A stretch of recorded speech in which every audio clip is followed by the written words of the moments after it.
In the NT government, one of the issues that have broken out by Matt Cunningham relates to the NT Children's Commissioner and this idea that she would be moved on because she was white, that they wanted a racially Aboriginal person to be moved into that role. Joining me now, of course, Northern Australia correspondent, the bloke who broke the story, Matt Cunningham, for more.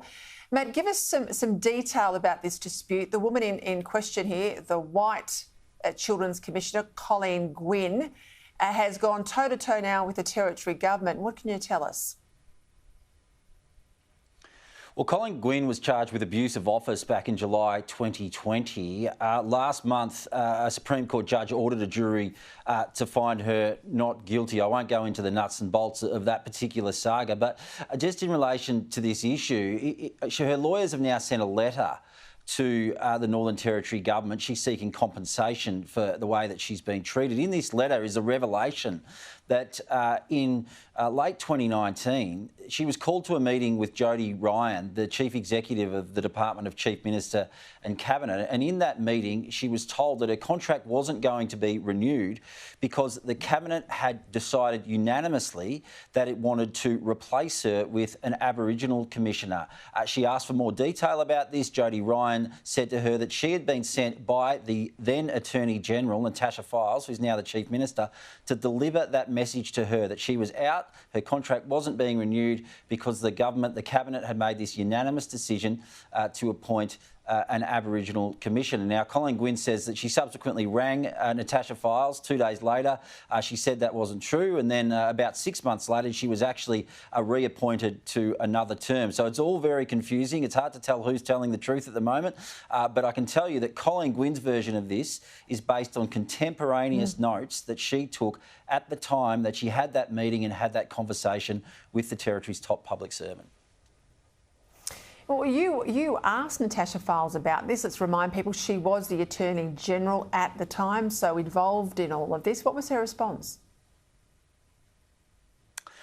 Well, she said she couldn't speak to the specifics of this case because she said that obviously there are legal proceedings underway, and so she didn't want to compromise that. But I did go on and try and press her on some further questions, and she then said that there was a recommendation that came out of the 27 Royal Commission into the protection and detention of children for there to be an Aboriginal co-commissioner. I'm not sure, though, that explains why the government still wanted to replace Colleen Gwynn.